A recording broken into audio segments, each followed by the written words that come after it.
There is probably nothing more oversold to our young people like talent.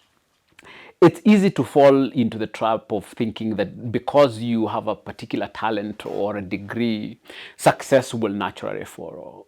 The truth is, talent and education alone won't get you far. What really matters is how much value you produce, value for somebody else, not just for yourself. The world does not reward consumption and potential. It rewards what you actually produce and deliver. You might think that being good at something or having a solid education will guarantee success. But if you are not converting that into tangible outcomes that will benefit others, you are going to be left behind. Productivity isn't about how smart or talented you are, it's about what you create that helps somebody else.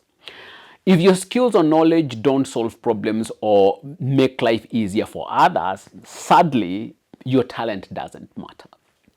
Think of the marketplace like this. It doesn't care how many skills you have or how many years you spent in school.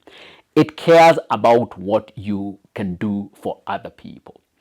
Carl Newport, in his book, So Good They Can't Ignore You, makes it clear that it's not talent or passion that leads to success. It's building up valuable skills that people need. Your focus needs to shift from what am I good at to what can I do that's useful for others. Newport calls this career capital. It's not about what you think is valuable, it's about what the world recognizes as valuable. I will say that again for those at the back. Newport calls this career capital. It's not about what you think is valuable, it's about what the world recognizes as valuable.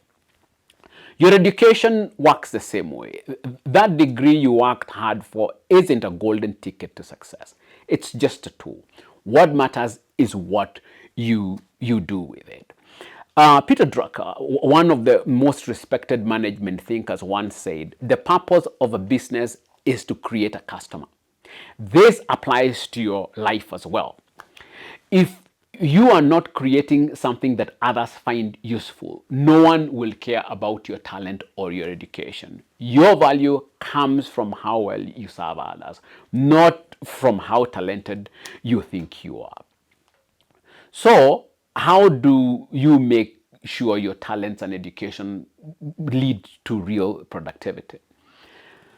Start by changing your mindset. Focus less on yourself and more on what you can do for others. Ask yourself, how can my abilities solve problems?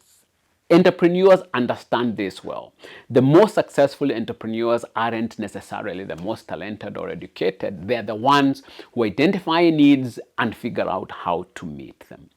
This is the sense of productivity. It's not about how much work you do or how skilled you are, but how much value you create for others. The biggest mistake you can make is to think that being talented or educated entitles you to anything. The real world doesn't operate that way. The real world rewards value, not potential. Every time you work on a project or take on a task, ask yourself, who am I helping? What problem am I solving? If your answer doesn't clearly benefit someone else, you are stuck in the talent trap. Success isn't about what you are, it's about what you do. I will say that again. Success isn't about what you are, it's about what you do. The world doesn't care about talent for its own sake. It cares about the value you bring to others. When you focus on productivity over talent, that's when you will start to see real progress. So, if you're walking around with the thought, I am talented, you need to stop and ask yourself a few questions. What am I producing? Whom am I helping? What value am I adding? Stop thinking that your talent or education is enough. It is not.